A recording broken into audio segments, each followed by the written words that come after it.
I'm really, really excited to be here today because I'm about to show you some stuff that's just ready to come out of the lab, literally. And I'm really glad that you guys are going to be amongst the first to be able to see it in person because I really, really think this is going to really change the way we interact with machines from this point on. Now, this is a rear projected drafting table. It's about 36 inches wide, and it's equipped with a multi-touch sensor. Now, normal touch sensors that you see, like on your kiosk or interactive whiteboards, can only register kind of one point of contact at a time. This thing allows you to have multiple points at the same time. I can use both my hands. I can use chording options. I can just go right up and use all 10 fingers if I wanted to. Go like that. Now, multi-touch sensing isn't completely new. I mean, people like Bill Buxton have been playing around with it in the 80s. However, the approach I developed here is actually high resolution, low cost, and probably most importantly, very scalable. So the technology, isn't the most exciting thing here right now, other than probably its newfound accessibility. What's really interesting here is kind of what you can do with it and the kind of interfaces you can build on top of it. So let's see. So for instance, we have a lava lamp application here. Now you can see, I can use both of my hands to kind of squeeze together and put blobs together. I can inject heat into the system here, or I can pull it apart with two of my fingers. It's completely intuitive. There's no instruction manual. The interface just kind of disappears. This started out as kind of a screensaver app that one of the PhD students in our lab, Ilya Rosenberg, made. But I think its true identity comes out here. Now, what's great about a multi-touch sensor is that, I could be doing this with as many fingers here. But of course, multi-touch also inherently means multi-user. So Chris could be out here and interacting with another part of lava while I kind of play around with it here. You can imagine a new kind of sculpting tool where I'm kind of warming something up, kind of making it malleable, and then kind of letting it cool down and solidifying in a certain state.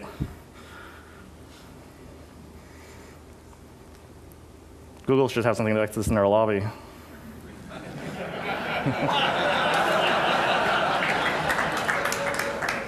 I'll show you something a little more of a concrete example here as this thing loads. Now, this is a photographer's lightbox application. Again, I can use both of my hands to kind of interact and move photos around. But what's even cooler is that if I have two fingers, I can actually grab a photo and then stretch it out like that really easily. I can pan, zoom, and rotate it effortlessly. I can do that grossly with both of my hands, or if I can do it just with two fingers on each of my hands together. If I grab the canvas, I can kind of do the same thing, stretch it out. I can do it simultaneously where I'm holding this down and gripping on another one, stretching this out like this. Again, the interface just disappears here. There's no manual. This is exactly what you kind of expect, especially if you haven't interacted with a computer before. Now, when you have initiatives like the $100 laptop, I kind of cringe at the idea that we're going to introduce a whole new generation of people to computing with kind of this standard mouse and Windows pointer interface. This is something that I think is really the way we should be interacting with the machines from this point on. That's great.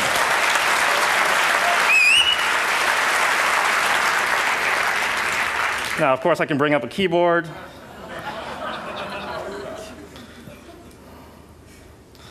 And I can bring that around, put that there. Now, obviously, this is kind of a scanning keyboard, but of course, I can rescale it to make it work well for my hands. And that's really important because there's no reason in this day and age that we should be conforming to a physical device. I mean, that leads to bad things like RSI. I mean, we have so much technology nowadays that these interfaces should start conforming to us. I mean, there's so little applied now to actually improving the way we interact with interface from this point on. This keyboard is probably actually really the wrong direction to go. You can imagine in the future, as we develop this kind of technology, a keyboard that kind of automatically drifts as your hand kind of moves away and kind of really intelligently anticipates which key you're trying to stroke with your hands. So, again, isn't this great? Where's your lab? I'm a research scientist at NYU in New York.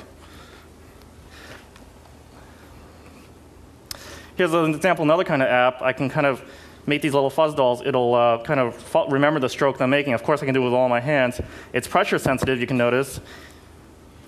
But what's neat about that is, again, I showed you that two-finger gesture allows you to zoom in really quickly. Because you don't have to switch to a hand tool or the magnifying glass tool, you can just kind of continuously make things in real multiple scales all at the same time. I can create big things out here, but I can go back and really quickly go back to where I started and make even smaller things here.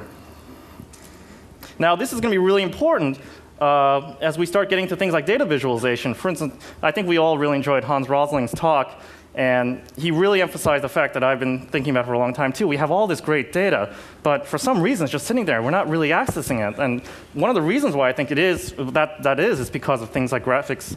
It will be helped by things like graphics and visualization and influence tools. But I also think a big part of it is going to be starting to be able to have better interfaces to be able to drill down into this kind of data while still thinking about the big picture here.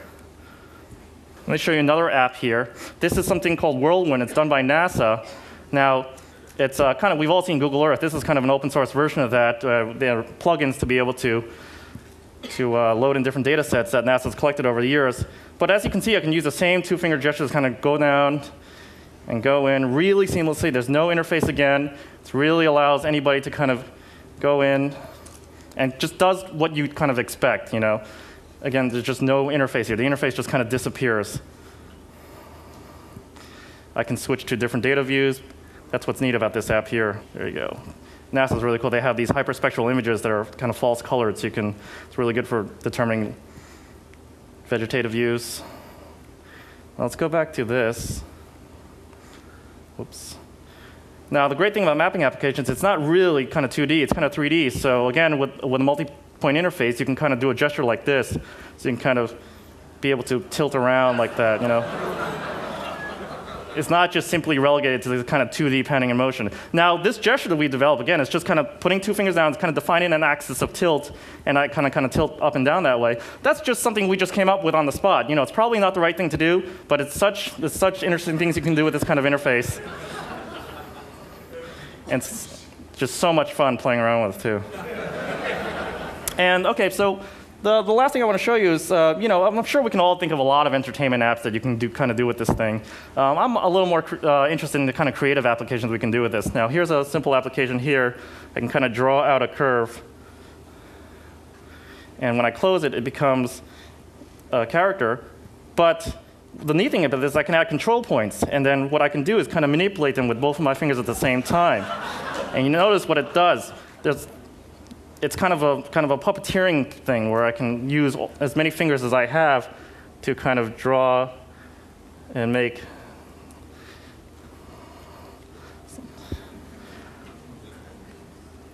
Now, there's a lot of actual math going on under here for this kind of to control this mesh and do the right thing.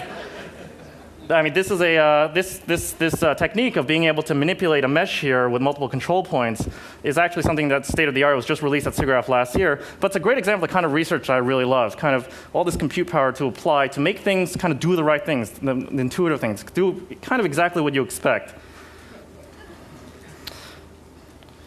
So multi-touch kind of interaction research is a very active field right now in HCI.